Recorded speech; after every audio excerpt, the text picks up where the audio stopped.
আজ আমাদের পুকুরে আসবে নতুন অতিথি। সকাল সকালই তাদের নিতে বের হয়ে গেলাম।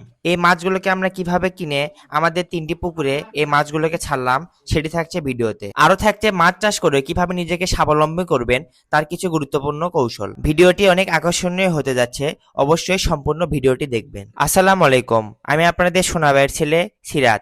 আশা করি আপনারা সবাই ভালো ও সুস্থ আছেন। আজকের এই মাছগুলো শুধু আমাদের চাষের জন্য নয়, আগামী বছরের পরিকল্পনার এগুলো একটি গুরুত্বপূর্ণ অংশ। পুকুরে মাছ সেট দেওয়ার উদ্দেশ্যে আজকে আমরা চলে এসেছি ভালো মাছ সংগ্রহের জন্য। আমরা এসে দেখি পুকুরে অলরেডি জাল নামানো হয়েছে। তো এখানে তারা নিজেরাও আড়তে মাছ বিক্রি করার জন্য মাছ তুলছিল।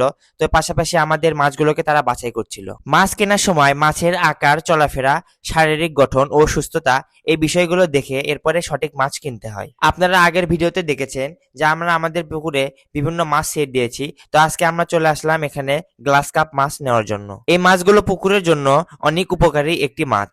পুকুরের ভিতরে শামুক, লতাপাতা এবং পানা জাতীয় পদার্থ থাকলে এই মাছগুলো সেগুলোকে সুন্দরভাবে খেয়ে ফেলে। তো আমরা এসে একটু অপেক্ষা করার পরে আমাদের মাছগুলো ওঠে। তো এই মাছগুলোকে ক্যারেটে পরিমাপ করা হচ্ছিল। আমরা এখানে আজকে প্রায় 2 থেকে 2.5 মণের মতো মাছ নিব।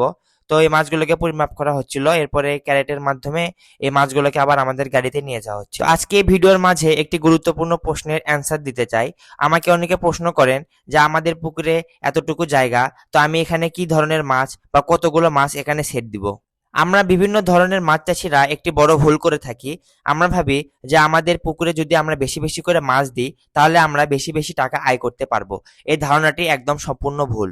আপনার পুকুরের একটি নির্দিষ্ট ধারণ ক্ষমতা আছে। আপনি যখন এর চেয়ে বেশি পরিমাণে মাছ পুকুরে দিবেন তখন আপনার মাছগুলো সঠিকভাবে বৃদ্ধি হতে পারবে না। তাই পুকুরে মাছ দেওয়ার সময় এই দিকগুলো খেয়াল রেখে আপনাকে অবশ্যই মাছগুলো দিতে হবে। আলহামদুলিল্লাহ, আমরা আমাদের মাছগুলো সঠিকভাবে বুঝে পেয়েছি। এখন আমরা এই মাছগুলোকে গাড়িতে তুলে নিয়েছি। এরপরে আমরা রওনা দিয়েছি আমাদের হ্যাচারির উদ্দেশ্যে। আমরা যেহেতু এবার 4 থেকে 5টি পুকুরে মাছ সেট দিচ্ছিলাম, তো আমাদের আজকে প্রায় এই মাছগুলো আমরা 3টি পুকুরে দিয়ে দিব। এই মাছগুলোর ওজন ছিল প্রায় 1 কেজির মতো। কিছু মাছ 700 গ্রাম, 800 গ্রাম, আবার কিছু মাছ সমান সমান 1 কেজি। তো এই পুকুরগুলোতে আমরা 50 পিস এবং আরেকটি পুকুরে 60 পিস এরকম করে মাছগুলোকে আকার অনুযায়ী ভাগ করে দেই। গাড়ি থেকে মাছগুলোকে আমরা পুকুরের পাড়ে নিয়ে আসি। এরপরে মাছগুলোকে পুকুরে ছাড়ছিলাম। আমি আসলে এভাবে কখনো নিজ হাতে পুকুরে মাছ ছাড়িনি, এবারই প্রথম। এই মুহূর্তটি আসলে অনেক অসাধারণ। আলহামদুলিল্লাহ, আমরা প্রথম পুকুরে সফলভাবে মাছগুলোকে দিতে পেরেছি। এরপর আমরা চলে আসলাম আমাদের আরেকটি পুকুরে। এটি হচ্ছে আমাদের হ্যাচারির সামনে যে পুকুর সেটি। এটি আপনারা হয়তো অনেকেই চেনেন। নিজ হাতে মাছগুলো যখন পুকুরে ছাড়ছিলাম, আসলে এই মুহূর্তটি অনেক অসাধারণ। আপনারা ভিডিওটি দেখে হয়তো ভাবছেন যে আমরা এখানে মাছগুলো ফেলছি। আসলে আমরা এখানে ভাবি আমরা এখানে টাকা ফেলছি।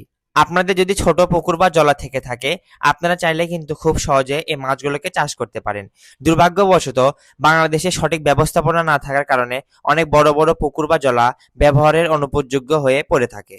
অনেকে বেকার অবস্থায় বা পড়াশোনা শেষ করে ঘরে বসে আছে, তারা কিন্তু চাইলে সহজে এই মৎস্য চাষের সাথে সম্পৃক্ত হতে পারে। এখানে অভাব শুধু সঠিক গাইডলাইন এবং পরিকল্পনার।